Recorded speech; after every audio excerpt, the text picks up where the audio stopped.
uyu munsi Pasika dushemeza intsinzi ku kibi no ku gicumuro.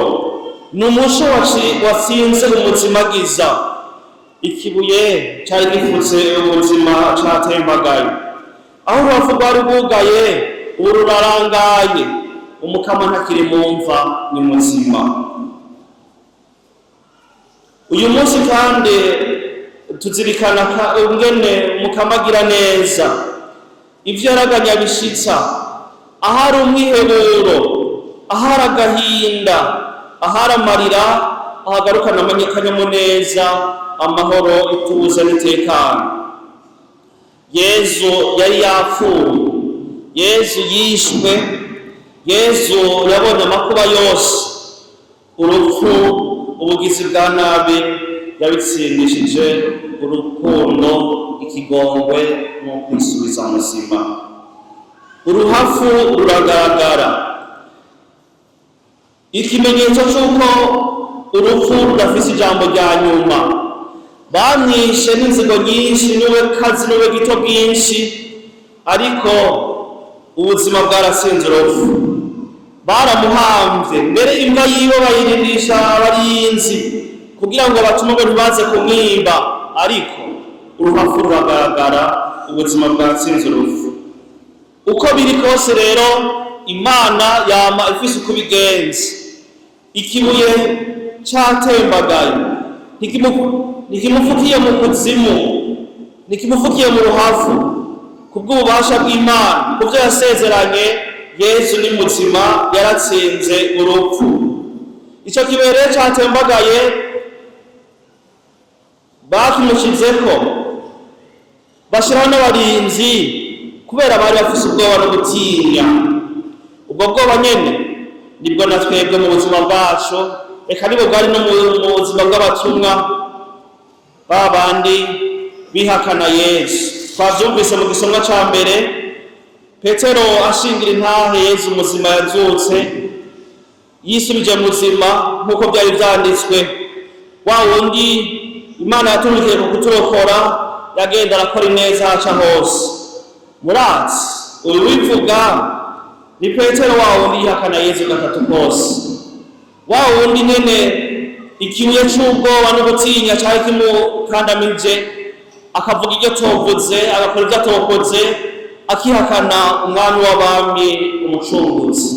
Ariko ikibuye kimaze gutembagara, Petero arahagarara hagati mw'ishengero, akamenyesha ivya Yesu muzima, ivya Yesu yazutse, akabimenyesha kandi akongera akabishingira intahe. Ubwo butumwa rero bwa Pasika ni ubwo kumenyesha Yesu muzima kandi tukabishingira intahe, tukerekana ko Kristo ari muzima, tukaba ivyabona vy'umwizero muri no yuzuye ubwihebura, amarira n'amaganya menshi. Abantu batabona iyo baca n'iyo bava, bagakora ibitokozwe. Turahamagariwe natwe kwakira iyo nkuru nziza y'urukiza, tukayakira, tukayimenyesha, tukayishingira intahe muri abo bose barangwa n'inzigo n'ishari kubera ibyo babayemwo bidategereza, bidatahuritse. Nagize nti abishe Yesu, abamubambye, babikoranye ubukazi n'ubube gito n'ishavu ryinshi. Birabereye rero ko natwe twigira intsinzi ya Yesu, dukora ibitandukanye n'ivyo bamwishe kubera ibicumuro vyacu. Kuba ivyabona bimenyesha kandi bigashingira intahe inkuru nziza y'amahoro, ahari umujyano, ukutumvikana, ishari n'inzigo. Tube abashingira intahe inkuru nziza y'ikigongo c'Imana, ko Yesu yapfuye kugira ngo abantu turekurirwe ibicumuro vyacu, dusubize hamwe n'Imana, duhindure mu rupfu rwa Yesu hahinduka amasezerano hagati y'abantu n'Imana. Imana iranagura isezerano ryari hagati yayo na Adamu mushasha yariwe Yesu Kristo, akadusubiza hamwe maze tukarekurirwa ibicumuro vyacu. Birabereye rero ko natwe tuba ivyabona vyizuka mu kurekurira abandi hagati ya kiya gihugu c'Imana cakomerekejwe n'ibi na biriya. Birabereye ko twebwe tuhimbaza Pasika akanyamuneza n'agahimbara, tuba ivyabona, dushingire intahe umuco wa Kristo hagati y'umuzimagiza w'ibikorwa bitameze ko bikorerwa mu gifuri, kugira ngo bibandanye bibaza Yesu yadupfiriye ku musaraba. Nico gituma rero Paulo mweranda hanura ekleziya y'Abanyakolosi agira ati, bene wacu nimurondere ivyiza vy'ijuru kuko mwazukanye na Yesu Kristo.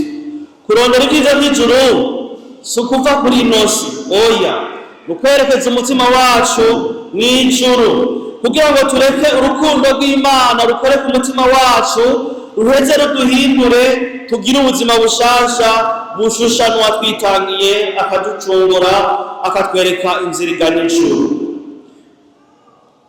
Ubuzima bushasha bw'inyuma y'izuka rya Yesu ni bwa buzima bwo guhinduka, bwo guhindura ingendo n'inyifato, bwo guhindura amarangamutima, twerekeza umwitwariko wacu n'amaso mu guhanga ijuru, mu guhindura ingendo mu mibano yacu, mu kumenya kwakiriza yo n'ishaka ry'Imana mu misaraba yacu, mu kwihangana mu bitugora, mu kuvuga ukuri mu majambo yacu, no mu kugenzwa n'ubuntu mu bikorwa byacu, no mu kurekuranira nk'uko Imana yaturekuriye. Mariya Madarena agishika ku ruhavu ntiyashotse ategera ivy'izuka rya Yesu. We yagira ati, bamwivye, ntituzi iyo bamujanye. Ashariruka agenda kubwira abatumwa ivyabaye, dusanze uruhavu rugara, ntituzi iyo bamujanye.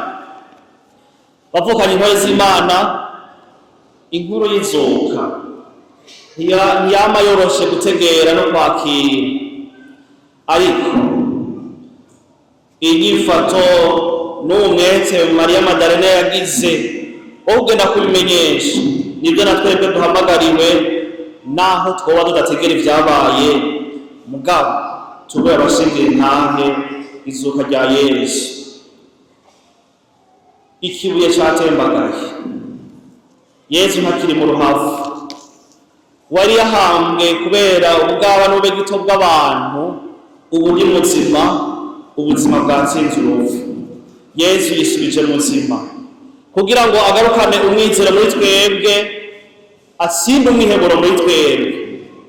Hahandi ikibuye c'ububeshi cari kidukandamije ubukanu, ikibuye c'ubusuma, c'ukwiba canke c'ukwibwa, humura Umukama yagitembagaje, ubu ni muzima.